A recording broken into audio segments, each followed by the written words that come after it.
Your girl's had a week. But I'm back in this bitch. But I'm back in this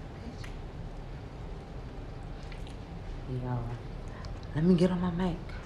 Let me get on my mic. Hold on. All right. Mic check, mic check. 1, 2, 1, 2. Did you miss me? I know you missed me a little bit. Can't front, can't lie. You missed me a little bit. And I'm coming to you live from the other side of a 6-day. I did a 6-dayer, y'all. 6-day production assistant. And I killed this shit. And I killed this shit, bro. Actually, the director did say I could be better about listening, be a better listener in regards to my mic, be a better communicator in regards to my mic. Don't just get the shit done. Wait. I'm about to fuck y'all up. How was my, I know you would know, how was my experience, right? As a production assistant, having the white woman tell me what to do. It wasn't bad. It wasn't bad. And shouts to her because she ain't bad. Her and her crew ain't bad. I will definitely say, like, I was like, okay, that's a vibe. And it was so funny because at no point did I feel like, at every point I felt like I'm doing the job that I said I was coming to do. Get the shit done. And have a good time. And be the vibe that you fucking are, because you will always be invited to spaces when you bring positivity into that space. Feel me? Duh. Easy learns. Gems. I'm dropping them on y'all already. One thing I learned is that knowledge doesn't have a color. Freaking respect doesn't have a color. Decency doesn't have a color. So those can come from everyone if everyone is willing to put that forth, right? Right. So I would say keep an open mind. But the experience was freaking dope. It was dope enough where like it also wasn't at the same time. Like it was like, yes, I like that I'm able to learn and meet and network. I hate that you're calling my phone again.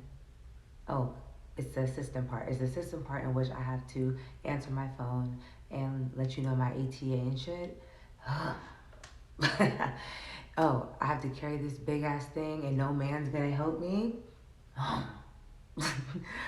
Yeah.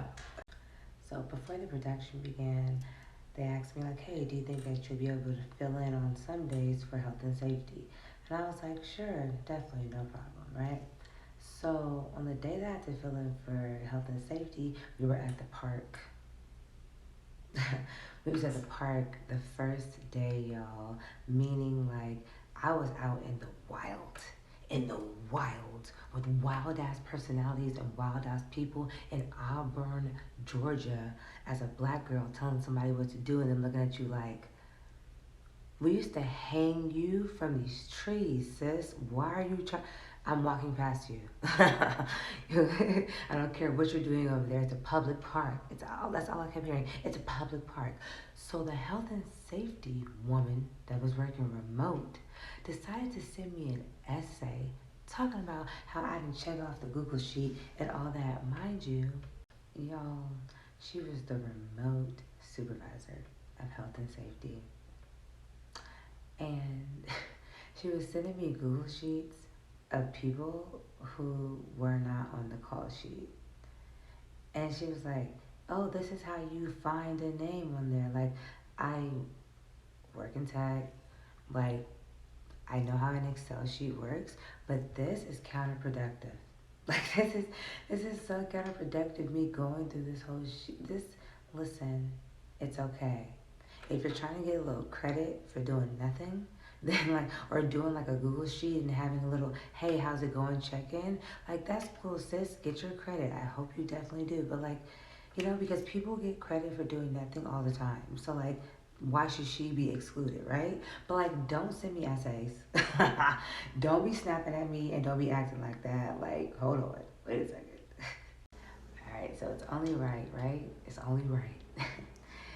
my platform, it's only right that I break down like, okay, first off, let me just tell y'all this. It's like, this was like being placed with people who I don't know and having to work with them to get something accomplished. And they would have to think the way that you think or think the way that they think, and we have to still get it accomplished. Like, it was a thing. It was a thing. I will say there was one who I felt like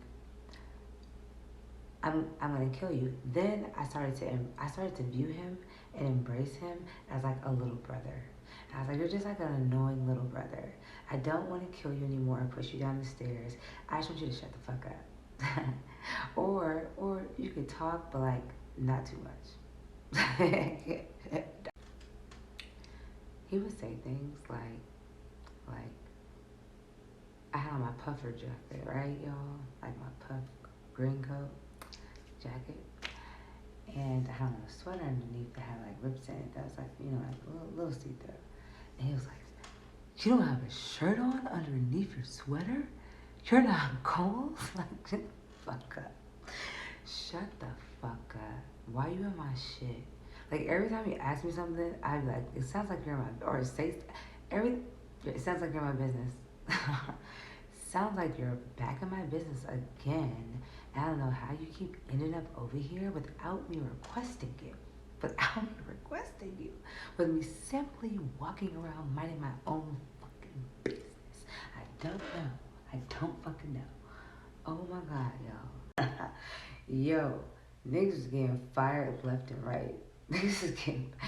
Hey, if y'all would like to know if I was an advocate and that young man still, keeping his position, I was. And remember I was talking to y'all, I was like, damn, she's looking for his replacement, and like, oh my goodness, he just got called a stupid crew, and they're like, what, Callie, what should we do? And I was like, give him another chance. Woo, woo, give him another chance. Nigga, don't disappoint again. Please don't disappoint again, okay? Come on now, like, you're making us look bad. Like, come on. Like, also, y'all, the excuse was overslept, and I couldn't figure out why he didn't go the criminal route. As a black man, I would have been like, I got pulled over, and I couldn't touch my phone. The officer said I couldn't move. Don't say you overslept. I appreciate his honesty, though. He's a good person. Y'all, and then we have the cameraman. The cameraman, man. Y'all know when y'all be saying like, yeah, I know Excel, knowing good well you don't know Excel, but then you be trying to go to YouTube and learn that shit real quick before like your first day at work. The cameraman. He had to go. He had to go. He had learned his camera stuff off of YouTube probably, and he was out one night and he was doing his thing and he got the invite and then he had to really show up for like a real production, and was like, y'all, all he could do is get high. All he could do was take smoke breaks and get high as fuck, because he didn't know. He didn't know what to do, and it was his job. So guess what? He had to go. He had to go.